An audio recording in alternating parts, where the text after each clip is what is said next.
প্রতিদিনের মতো আবারও চলে এলাম নতুন একটা ব্লগিং ভিডিও নিয়ে তোমাদের সাথে শেয়ার করার জন্য।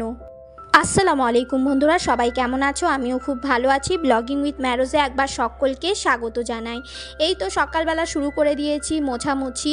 তো সর্বপ্রথম যেটা আমি প্রত্যেক দিন করি, আশি কাজ ছেড়ে আমি এই যে আমার যে স্ল্যাবটা আছে রান্নাঘরে সেটাকে আমি ভালো করে মুছে নিই, কেন সারা রাত্রিতে তো টিকটিকি আরশোলা অনেক কিছুই তো চলাচল করে, তো তার জন্য আগে মুছে নেওয়াটা দরকার। আর এই যে গত রাত্রে আমি একটু মটর ভিজিয়ে রেখেছিলাম, আজকে বানাবো আমার মেয়ের পছন্দের ঘুগনি। আমার মেয়ে কিন্তু ঘুগনিটা খেতে খুবই পছন্দ করে, আর ও এটা চটপটি মতো মানে দোকানদারের মতো বানিয়ে দিলে ও খুবই খুশি হয়। তো ওটাকে তো আমি ধুয়ে রেখে দিলাম সাইড করে। আর এইদিকে এই যে আজকে আমি বানাবো মুসুর ডাল। অনেক দিন হলো আমি আমার এই চ্যানেলে মুসুর ডাল আপনাদের দেখাইনি, আর আমি ঘরেও বানাইনি।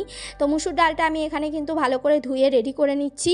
আর আগে কিন্তু আমি ডালটা অন্যান্য দিনের তুলনায় আজকে কিন্তু আমার একটু লেটই হয়ে গেছে ঘুম থেকে উঠতে। আর এই যে আমার রান্নাঘরে জিঙ্কের যে কলটা আছে এটা সবসময় জল কম পড়ে, আর তাই সবসময় আমাকে একটু মিস্ত্রিগিরি করে ঠিক করে নিতে হয়। মানে জলের সঙ্গে যে একটা কালো কালো ময়লা আসে, আর যার জন্য আর কি জলটা পাস হতে অসুবিধা হয়, তো সেটা খুলে পরিষ্কার করে দিলেই কিন্তু জলটা ভালো আসে। যাই হোক, এদিকে কিন্তু আমার মুসুর ডালটা ভালো করে আমি ধুয়ে নিয়েছি আর দিয়ে দিচ্ছি প্রেশার কুকারের মধ্যে। তো আগে কিন্তু আমি মুসুর ডালটা করে নেবো, তারপরে কিন্তু আমি ঘুগনিটা বানাবো। তো যেহেতু আজকে একটু দেরি হয়ে গেছে তাই তাড়াতাড়ি হাত চালিয়ে কাজ করার চেষ্টা করছি। ওদিকে ডালটা আমি বসিয়ে দিয়েছি হলুদ দিয়ে সিদ্ধ হওয়ার জন্য। আর এদিকে আজকে কিন্তু আমি রসুনের ফোড়ন দেবো।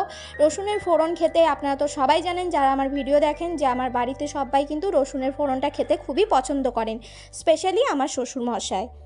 তো প্রতিদিনেরই তো রান্না বান্না করা, তাই 7 দিনে বছরের 7 দিন 365, মানে বছরের 7 দিন না, সপ্তাহের 7 দিন, আবার বছরে 365 দিন কি রান্না করব কি খাবো ভেবে ভেবে কিন্তু মাথাটা খারাপ হয়ে যায় যে প্রত্যেক দিন মানুষকে কি খাবার করে পরিবার পরিজনকে সার্ভ করব। তো এইদিকে তো আমি থিতো করে নিয়েছি, আর এখানে দিয়ে দিলাম সর্ষের তেল। আমি কিন্তু ডাল সবসময় সর্ষের তেল দিয়েই ফোড়ন দিই, কেন সর্ষের তেলে ভেজে ফোড়ন দিলে একটা ভালো স্মেল আসে আর খেতেও ভালো লাগে। আর এই যে এইদিকে কিন্তু সকালবেলায় চা করেছিলাম, তো চাটাকে আরেকবার ভালো করে গরম করে নিচ্ছি। গরম করে আমি একবারে পুরো ফ্লাক্সে ঢেলে নেবো, কেন আমাদের এখানে সবাই 11টার সময় একবার চা খায়, মানে সকালে একবার চা খায় আবার 11টার সময়ও চা খায়, তাই কাজটা আগে সেরে ফেলছি। আর তাড়াতাড়ি কিন্তু আমি এই সবগুলো ধুয়ে টাইও নেবো। আর এদিকে কিন্তু আমার ডালটা ভালো করে ফুটে উঠেছে, জল দিয়ে আমি ফুটে নিয়েছি। আর এদিকে কিন্তু হাঁড়িও বসিয়ে দিয়েছি। রসুনটাকে আমি ভালো করে লাল লাল করে ভেজে নেবো, তারপরে কিন্তু আমি ফোড়নটা দিয়ে নেবো। তো প্রতিদিনের রান্না বান্নাতেই মনে হয় একটু স্পেশাল কিছু বানালে ভালো হয়, কিন্তু আমাদের এই মধ্যবিত্ত পরিবারে সবসময় কিন্তু স্পেশাল কিছু রান্নাবান্না হয়ে ওঠে না। ওই যে মধ্যবিত্ত পরিবারে আমরা কারোর কাছে হাতও পাততে পারি না, প্লাস আমরা কাউকে কিছু বলতেও পারি না আমাদের অভাবের কথা, তাই মধ্যবিত্তরা এইটাতেই মরে পড়ে আছে। তো এদিকে তো আমার ডালটা হয়ে গেল, আমার একটা রান্না তো একটা পদ তো হয়ে গেছে। আর ডাল করতে গিয়ে এই যে উতলে পড়ে গ্যাসের কি অবস্থা আপনারা দেখতেই পাচ্ছেন। এই রকম অবস্থা গ্যাসের কার কার সাথে হয় আমাকে কমেন্টে জানাবেন। তাই ভাবলাম গ্যাসটা আগে পরিষ্কার করে নিই। আর রান্নাঘর নিট অ্যান্ড ক্লিন করে যদি আমি রান্না না করি, আমার কিন্তু রান্না করতে সত্যি কথা একদমই ভালো লাগে না। তাই আগে আমি ভালো করে কিচেনটাকে পরিষ্কার করে নিলাম। আর এই যে এখানে এই যে মটর আর আলু, আমি এখানে আলু কুচিয়ে নিয়েছিলাম, আলুও ভালো করে ধুয়ে নিয়েছি। আর এই যে রেখে দিয়েছি, আমি এটা সারা রাত ভিজিয়ে রেখেছিলাম। এবার কিন্তু আমি ঘুগনিটা বানাবো। তো ঘুগনি বানানোর জন্য আমি এখানে প্রেশার কুকার নিয়েছি, এর মধ্যে দিয়ে দেবো তেল। আমি এখানে সাদা তেল ব্যবহার করছি, আপনারা চাইলে সর্ষের তেলও দিতে পারেন। তেলটা গরম হয়ে গেলে কিন্তু আমি এর মধ্যে দিয়ে দেবো 5 ফোড়ন। তো আমি আজকে এই ঘুগনি রান্নাতে কিন্তু পেঁয়াজ দেবো না, আমি পেঁয়াজ ছাড়াই রান্না করব। আর পেঁয়াজ ছাড়া রান্না করলে কিন্তু খেতেও ভালো লাগে, এটা না যে খেতে ভালো লাগবে না। তো এখানে আমি ফোড়নে তো দিয়ে দিয়েছি গোটা জিরে, আর দিয়ে দিলাম এখানে একটা শুকনো লঙ্কা। লাল লাল করে ভেজে নিয়ে তারপরে কিন্তু আমি ধুয়ে রাখা মটর আর আপনার ওই আলুটা দিয়ে দেবো। আর যে এখানে এবারে দিয়ে দিচ্ছি এটাকে। তো অনেকের এই ধারণাটা আছে যে তরকারিতে পেঁয়াজ না দিলে খেতে ভালো লাগে না, কিন্তু যারা পিওর ভেজিটেরিয়ান তারা কিন্তু পেঁয়াজও ইউজ করেন না দেওয়ার জন্য। তো খেতে কিন্তু পেঁয়াজ না দিলেও কিন্তু তরকারি ভালো লাগে। তো আমি পেঁয়াজ ছাড়া আজকে এই রেসিপিটা বানাচ্ছি, আপনারা দেখুন আমি কিভাবে বানাচ্ছি। তো এখানে তো মটর দিয়ে দিয়েছি, আলুও দিয়ে দিয়েছি, আর এখানে দিয়ে দিলাম নুন, হলুদ, ধনে, জিরে, সমস্ত মশলা একে একে অ্যাড করে দিচ্ছি। এখানে দিয়ে দেবো আদা আর রসুন বাটা, এই যে দিয়ে দিচ্ছি। আমি এখানে প্যাকেটে প্যাকেট দিচ্ছি, আপনাদের যদি ঘরে হোমমেড থাকে সেটা দিতে পারেন। আমার শেষ হয়ে গেছে তাই আমি ওটা দিচ্ছি। আর এখানে দিচ্ছি এই যে ম্যাজিক মশলা। এই ম্যাজিক মশলাটা যে কোনো মুদিখানা দোকানে আপনার পাওয়া যায়, আর বেশি দামও না, আর এটা কিন্তু ঘুগনিতে দিলে খেতে ভালো লাগে।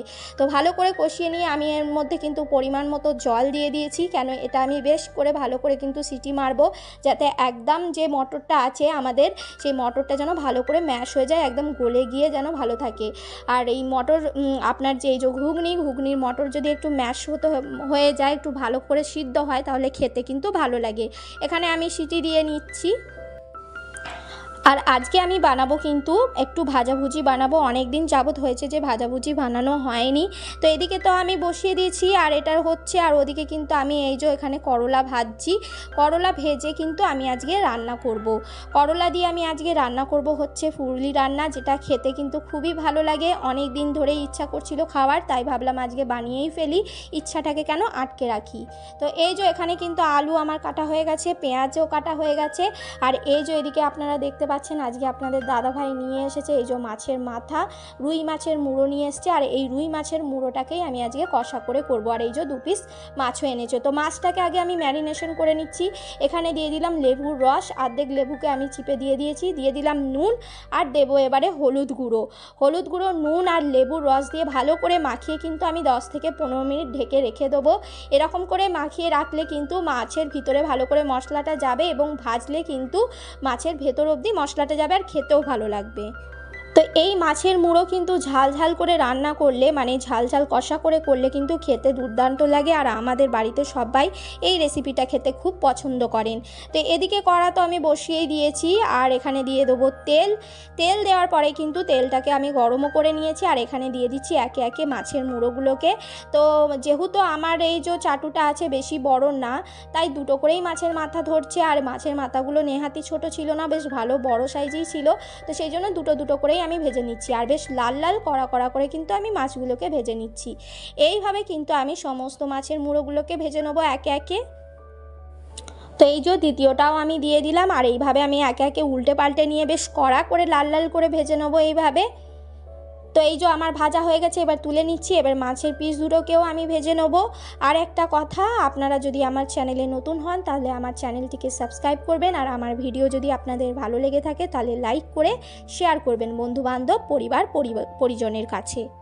তো মাছ ভাজা তো কমপ্লিট হয়ে গেছে, আর এদিকে কড়ার মধ্যে কিন্তু আমার যে এক্সেস অয়েল ছিল, মানে যেটা মাছ ভাজার তেল বেঁচে গেছে, সেটাও দিয়ে দিলাম। তারপরে আরও একটু তেল দিয়ে তেলটা গরম হতে দিয়ে দিয়েছিলাম গোটা জিরে ফোড়ন। তারপরে এই যে পেঁয়াজ কুচি আর কাঁচা লঙ্কা দিয়েছিলাম।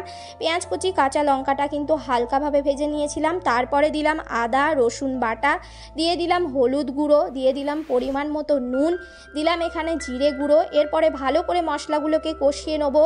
কষিয়ে নেওয়ার পরে কিন্তু আরও আমি 2-4টে মশলা এর মধ্যে দেব। তো এই যে কষিয়ে নিয়ে ভালো করে কষিয়ে নিচ্ছি যাতে আদার গন্ধটা চলে যায়। এরপরে এখানে দিয়ে দিলাম কাশ্মীরি লঙ্কা গুঁড়ো, এতে ঝাল কম হবে আর কালারটাও খুবই ভালো আসে।